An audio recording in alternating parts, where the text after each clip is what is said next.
Hello friends, this is Isamu. Welcome for another video that I'll be making. This one is on how I clean my airbrushes. As you can see, I have two different airbrush systems here. This one is a gravity fed airbrush and this other one is a siphon fed airbrush. So the differences are basically the gravity fed is coming from up top, while the siphon fed, or we call bottom fed, is you put the paint here on this cup and goes up by a pressure and comes out from the nozzle. So I'll only be doing a demonstration or a tutorial on how I clean my gravity fed airbrush. What tools do I use? Of course, I use a cup. For removing some of the parts of the airbrush, I have this Iwata wrench. This is Iwata HP-C Plus Airbrush. Of course, small brushes, micro brushes. I have a couple and some here with different sizes and one with a longer stem. I usually start cleaning the exterior of the airbrush. So I use industrial grade lacquer thinner. Probably I'll do another video on the differences of paints that I use, since cleaning up the airbrush also needs a basic understanding of what the paints are, because some thinners won't be able to clean the different types of paint. So since I've been using lacquer paints, means I'll need lacquer thinner on cleaning this one. So I basically start cleaning the exterior. Use cotton ball so as not to damage the parts of the airbrush.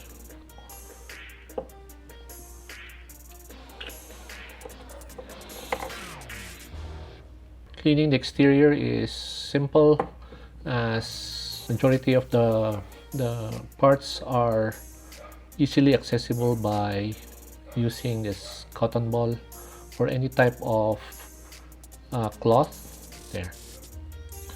Next up is, of course, inside the color cup. Again, I use thinner for doing this. Pour a little bit inside. The next is I use cotton buds to clean the cup.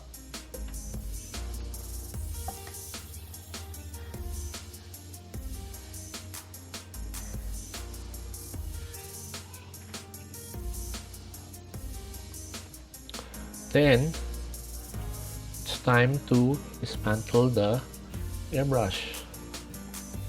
First, I need to make sure that there's no residue of lacquer thinner inside the color cup. So dismantling the airbrush is different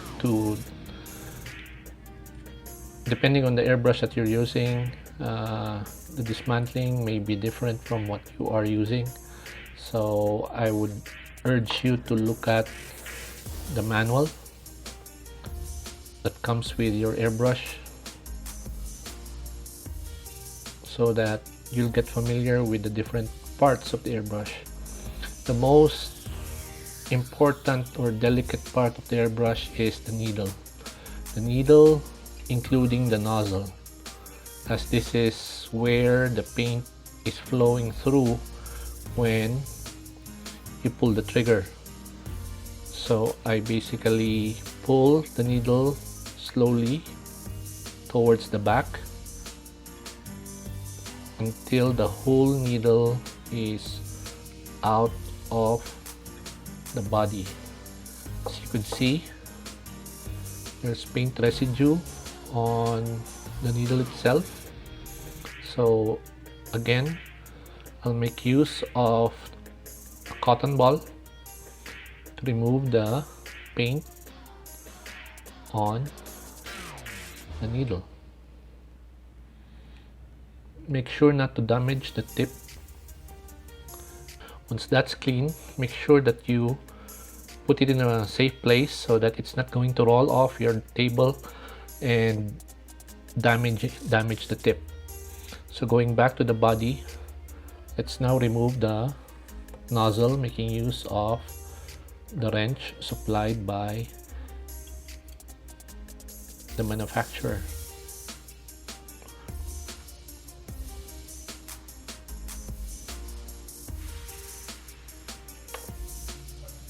I use a cup to put the nozzle on there, making sure that it's not going to roll off. Then I pour in my thinner, making sure that it goes inside the nozzle and let it soak.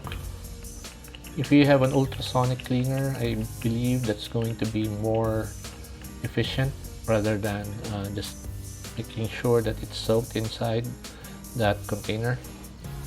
Now going back to the body, there's a couple more parts that needs to be removed, which are the trigger and this one, this small one.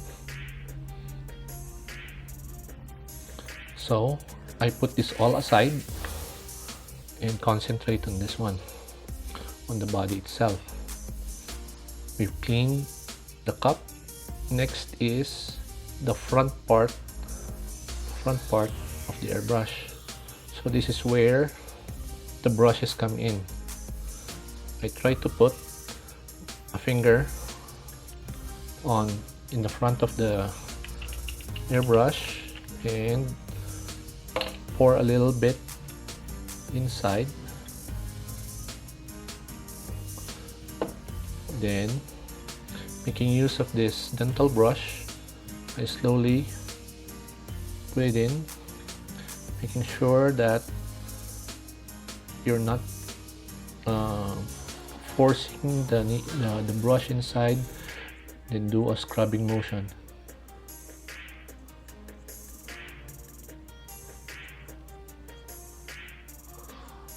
As you can see, the brush is not reaching until the inside of the airbrush body, so this is here.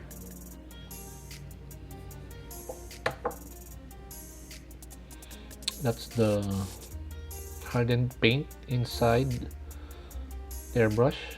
So I'll get another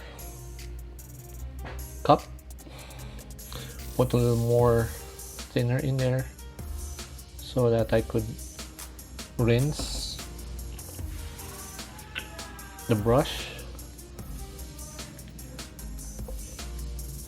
then go back, clean it again.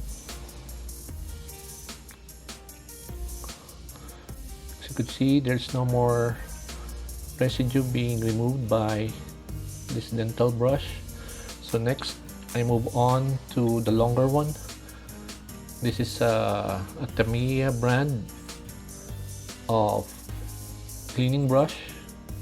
Again, there you could see that it has a longer reach and it could go until at the back part of the front of the airbrush.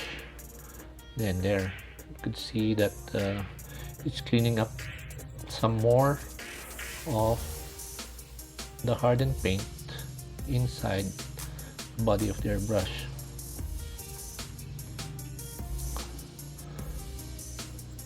Then do it as often as you'd like until you see that the brush is no longer getting any residue inside the body of the airbrush.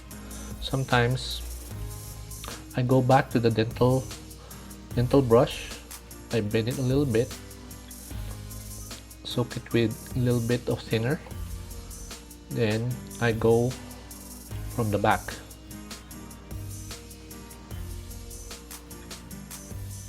Just making sure that I'm not forcing the brush inside any of the parts of the airbrush, so that you won't damage it. And once you're happy that it's already clean, next part is going to clean the nozzle itself. You just have to put this to the side first.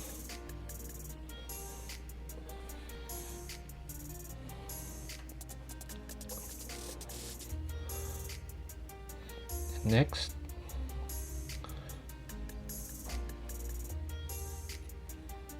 I start cleaning the nozzle with a brush, as this is a 0.3 spec airbrush, so I use a soft bristled brush and clean the inside of the nozzle.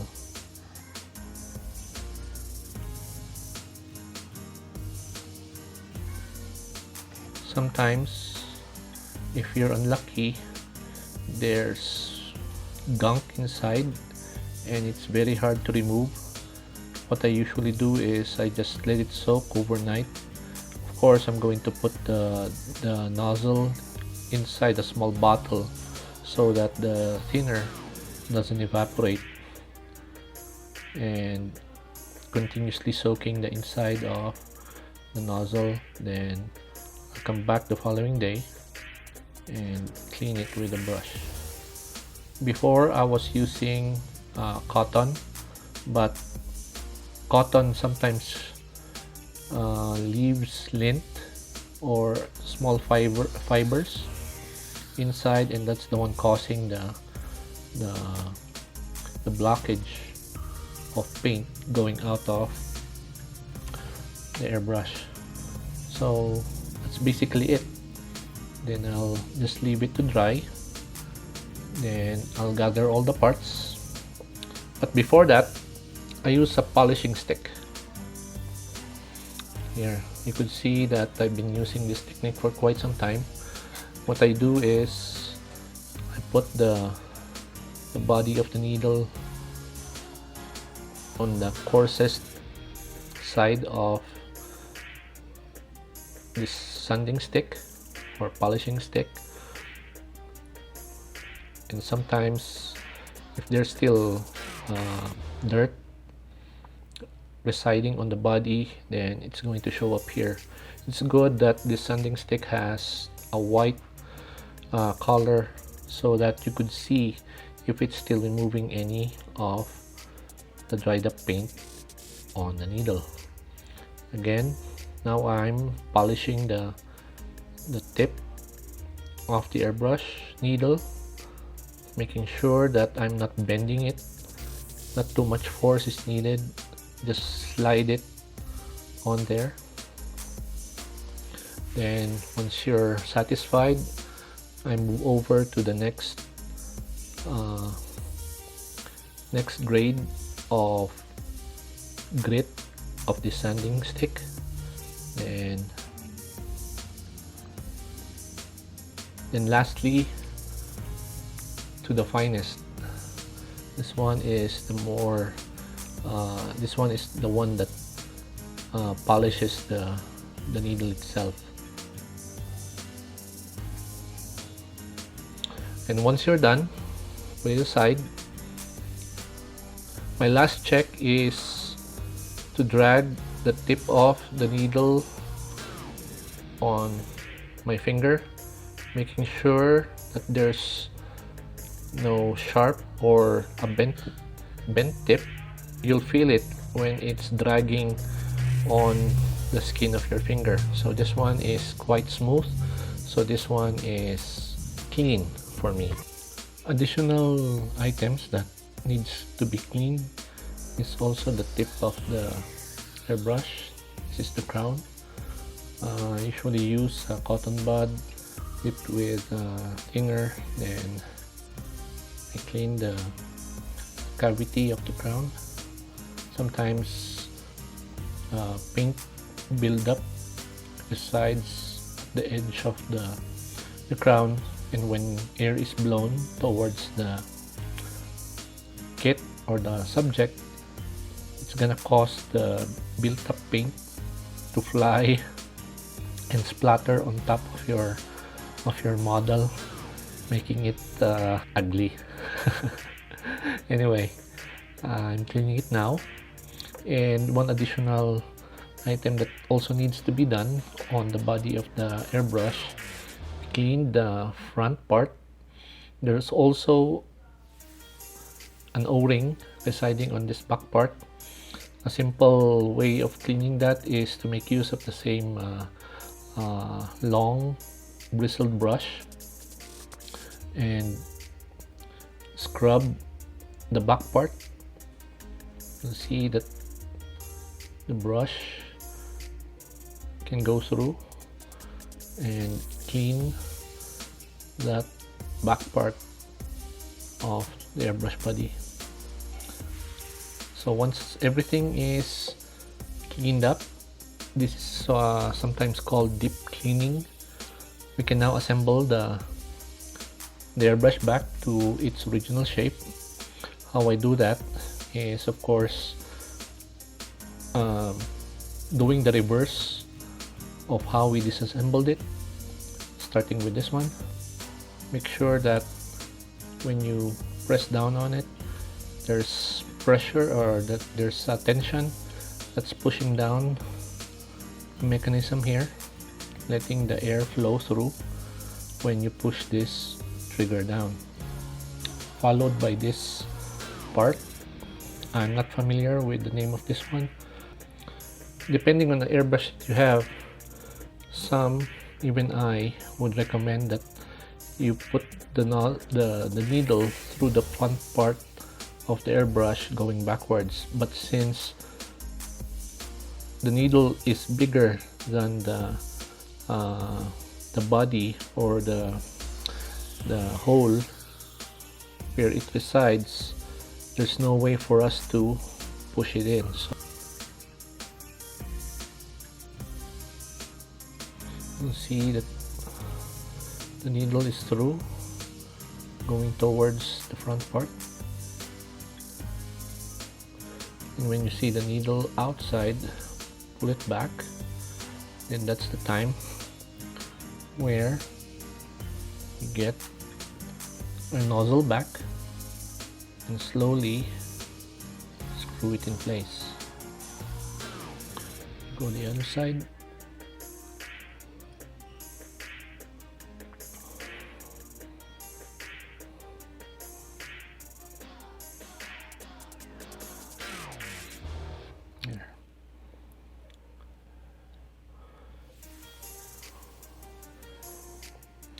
One item that I need to point out is the nozzle with this part needs to have a very good seal. If not, air is going to escape there, causing the air to pulsate, and it's not going to have a very smooth spray pattern.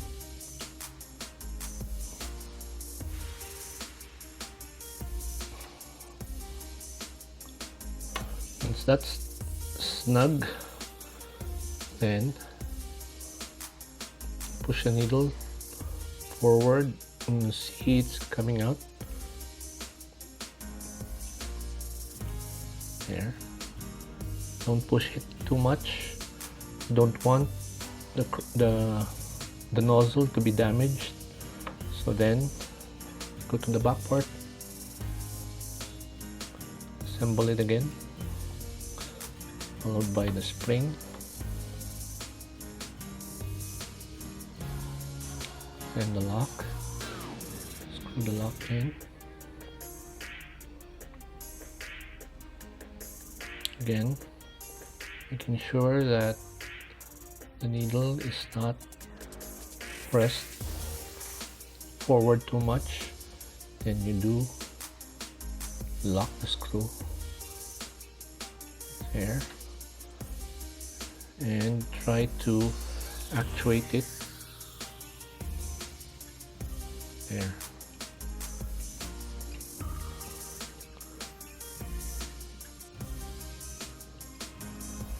And put slowly the crown back.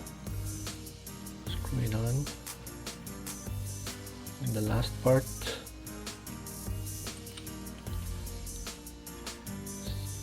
There. So there we have it. Clean the airbrush. How do I know if I've done a good job of assembling back the airbrush? So of course I need to plug in my air supply, then pour a little bit of any type of fluid. I'm using my thinner as my check. Then I usually put a dark background so that I can monitor the flow of paint or fluid going out. So now I'm slowly pulling on there. You'll see that the spray pattern is smooth, and that's it. My assembly of the airbrush is complete and correct. Now I could use it on my next project. So hopefully you've liked this video. Please comment down below if you have any questions, and if you do like the video, or even if you don't, please consider subscribing to my channel. I'll be uploading another set of videos or projects that I currently have on my table, and if you do subscribe, please hit the notification bell so that you'll be updated when I do upload those videos online in the future. Okay, have a good day. Mabuhay!